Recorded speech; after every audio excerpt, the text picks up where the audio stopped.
십자가 대속으로 인한 구원의 한계와 예수 재림의 목적은 무엇이었을까요? 만일 예수님이 십자가로 돌아가시지 않았다면 어떻게 되었을 것인가 생각해 본다면 예수님은 영육 양면의 구원 섭리를 완수하셨을 것입니다.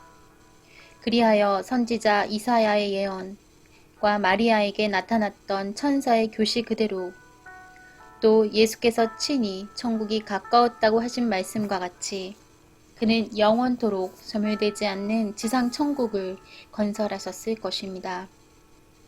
하나님의 인간을 창조하실 때 흙으로 육신을 창조하시고 거기에 생기를 불어넣어 생영이 되게 하셨습니다. 이와 같이 영과 육으로 창조된 인간이므로 타락도 역시 영육 아울러 된 것이었습니다. 따라서 구원도 영적 구원과 육적 구원을 아울러 하셔야만 되는 것이었습니다. 예수님이 메시아로 강림하셨던 목적이 구원 섭리를 완수하시려는 데 있었으므로 그는 영적 구원과 육적 구원을 아울러 완성하셔야만 되었던 것입니다. 그런데 예수님을 믿는다는 것은 예수님과 일체를 이룬다는 뜻이기 때문에 예수님은 스스로를 포도나무로 그 신도들을 가지로 비유하셨던 것이고 또 너희가 내 안에 내가 너희 안에 있는 것을 너희가 알리라 고도 하셨습니다. 이처럼 말씀하신 이유는 영육 아울러 타락 인간을 구원하시기 위하여 그가 인간으로 오셨기 때문에 그를 믿음으로써 영육 아울러 그와 하나 되었더라면 타락 인간도 영육 아울러 구원을 받았을 것이었기 때문입니다. 그러나 유대인들이 예수님을 불신하여 그를 십자가에 내주었으므로 그의 육신은 사탄의 침범을 당하여 마침내 살해되었던 것입니다. 그러므로 육신에 사탄의 침범을 당한 예수님을 믿어 그와 한 몸을 이룬 신도들은 육신도 그대로 사탄의 침범을 당하게 된 것이었습니다. 이렇게 되어 아무리 독실한 신앙자라도 예수님의 십자가의 속죄로서는 육적 구원은 완성할 수 없게 되었던 것입니다.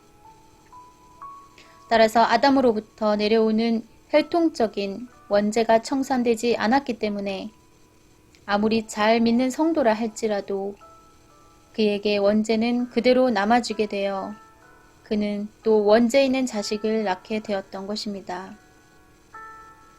우리가 신앙생활에서 육신을 치지 않을 수 없는 것은 원죄로 말미암아 항상 육신을 통하여 들어오는 사탄의 침범의 조건을 막기 위함이며 쉬지 말고 기도하라고 한 것도 이와 같이 십자가에 의한 구속으로도 근절되지 않는 원죄로 인한 사탄 침범의 조건을 막게 하기 위함인 것입니다.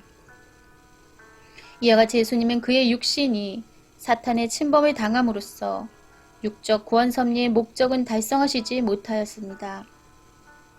그러나 그는 십자가의 피의 대속으로 부활의 승리적인 기대를 조성함으로써 영적 구원의 기대를 완성하셨던 것입니다. 그러므로 예수님 부활 이후 오늘에 이르기까지의 모든 신도들은 영적 구원 섭리의 혜택만을 받게 되었던 것입니다. 이와 같이 십자가의 대속으로 인한 구원은 영적 구원뿐이므로 잘 믿는 신도들에게도 원죄는 육적으로 여전히 남아있어 그것이 계속적으로 그 자손들에게 유전되어 오는 것입니다. 이 때문에 성도들은 그 신앙이 깊어지면 깊어질수록 죄와 더불어 더욱 치열한 싸움을 하게 되는 것입니다. 예수님은 이와 같이 십자가로서 청산하시지 못한 원죄를 속하고 육적 구원을 완성함으로써 영육 아우른 구원 섭리의 목적을 완성하시기 위하여 지상에 재림하시지 않을 수 없게 된 것입니다.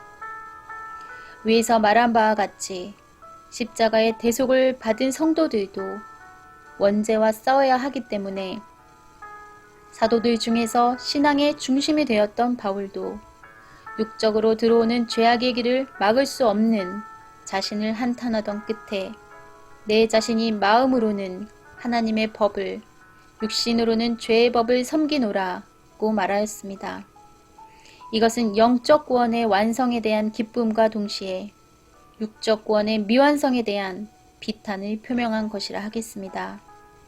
또 요한일서 1장 8절 내지 10절에 만일 우리가 죄 없다 하면 스스로 속이고 또 진리가 우리 속에 있지 아니할 것이요 만일 우리가 범죄하지 아니하였다면 하나님을 거짓말하는 자로 만드는 것이니 라고 한 요한의 고백대로 예수님의 십자가의 구원을 받고 있는 우리들도 여전히 원죄 때문에 범죄자임을 면할 수 없는 것입니다.